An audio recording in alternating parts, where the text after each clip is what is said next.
Today we're going to look at um, creating a vocabulary list. Now, quite often we're using different materials, and we see some words that are interesting or words that we think could be useful, but sometimes they get lost because there are so many words or expressions that we might find, and sometimes we just add them to on a sheet of paper or wherever, and don't really have a way or a system of looking at the words, using the words in a productive way that's also beneficial for you to incorporate them into your actual available language.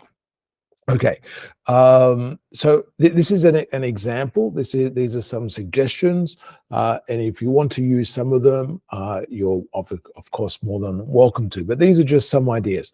So we're just using a simple Google sheet here. You see we've got some different columns. Now you can adapt this to however works for you. Now we're going to be basing this. Let me just change this for a second. We're going to be basing this. This is a story from the Star or newspaper or website from Kenya. It's a story about Cristiano Ronaldo. So we can see here the headline: "We've made history. Cristiano Ronaldo after hitting 1 billion followers on social media." This is more than just a number, is the quote. And then they have a couple of bullet points for in the summary. So we got from humble beginnings in Madeira to lifting trophies in Europe's most prestigious leagues, Ronaldo's career has been nothing short of extraordinary. Ronaldo took to social media to thank his supporters, acknowledging the personal and collective journey that led to this historic moment.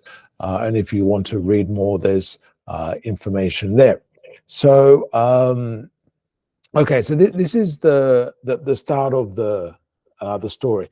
Of course, you can read as much or as little of the story as you want, and of course, this can apply to an article or a book or a video or a podcast, anything where you're getting or a resource that you're using, where you're gaining information or gaining input, and you want to be able to recall or use some of the language that you find interesting or useful, or you may need for different situations in the future, this is where we can highlight it. So what I've done is I've noted a few words. So you can see if we go back to the sheet, I've picked on a few sentences and words or expressions that I thought are interesting that I would want to use later, perhaps.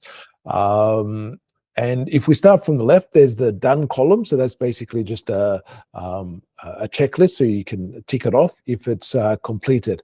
With all of these columns, it's basically a case of you being able to filter it. So depending on what you need, the way you classify and prioritize what you want to study or what's important for a particular point, you can then filter that and sort that as necessary. Then I've got priority as the second column, and here you can see I've put in some titles for me. You could use some other titles as well. So for example, I've got A1 is top priority, B1 and B2 are for business vocabulary. So B1 is the top, the B2 is the second one, F1 is for football basic vocabulary, F2 is for football analysis, G1 is for general vocabulary, or whatever it is. It depends on what's relevant and appropriate for you. And then, of course, when you have all of those in there, and when you classify the priority of those different words, when you filter it, obviously those will be the results that come up. And after you've practiced them, they can go into the done column. Then we have the third column, which is the words or the expression. So you can see here, I've got humble, league, nothing short of, and take two. Then I've got some notes. Now, this is up to you what you want to do. It could be about the definition of the word, how you use it. It could be about the collocation or the combination of words. So you can see for the notes, for the first two, I've got like for humble, it's about to describe a person. And for league, it's about a competition for football teams. You could get a dictionary definition, write your own definition. It's up to you what you prefer. Going through this process will help you think about the words, trying to use the words. And then hopefully afterwards, when you come to really use them, it's a bit easier for you. For the third one, nothing short of. I've got there plus adjective, so I could say nothing short of. So nothing short of extraordinary is the quote there, but it could be nothing short of exciting or nothing short of monumental. So I've got nothing short of, and the note is with an adjective, and then and so on. We can see take two in the example, take two social media.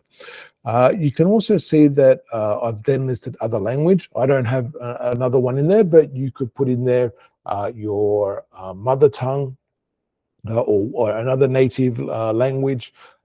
It depends on what you prefer. If you can speak multiple languages and you want to compare with other languages, you could put it there as well. I just note I've done a should be language. Look at that. That's terrible. Okay, so other language. Then there's a link. In this case, I've put the link to the story. I've also added the type of word. So I've used the classification adjective, noun, expression, verb. You can use whatever you want. And so then when it comes time to actually using the vocabulary, you can go, okay, so tomorrow, I'm going to use the top 2 or 3 words that are in my A1 priority. So then you can filter for only the A1 words, for example. Now, there's not too many here, but you get the idea. I didn't really do that well, did I? But so if you filter for just the A1 words. Okay, so then we can see that, and then you can say, okay, so imagine if there's more, and then you can say, okay, I'm going to try and use this word, in this case, humble. I'm going to try and use this word as many times as I can throughout the day that I'm practicing. And so maybe if there's emails, if I'm speaking with other people, with my phone, I could use the voice recorder, leave voice messages to myself, send voice notes to other people that I'm speaking with, seeing obviously if there's an appropriate moment to use this word.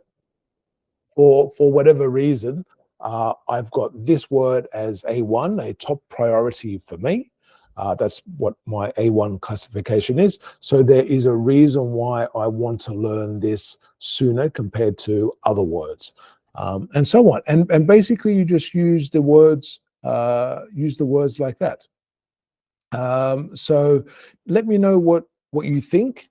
If you like this system, if you don't, now it takes a bit of time and effort, but hopefully it's a way of organizing so you can then get results. I forgot to say, of course, at the end, then you can click on done, and then you can filter out the words that have been done. Let me know in the comments your thoughts. If you do other things to remember vocabulary, try to use vocabulary. I'd love to hear your ideas. Best of luck with your English learning and practicing. And remember, that's, in my opinion, I think that's the most important thing, is that you're practicing and using the vocabulary and expressions that you're getting, speaking and writing. All right, that's it from me. Best of luck. Take care. Bye.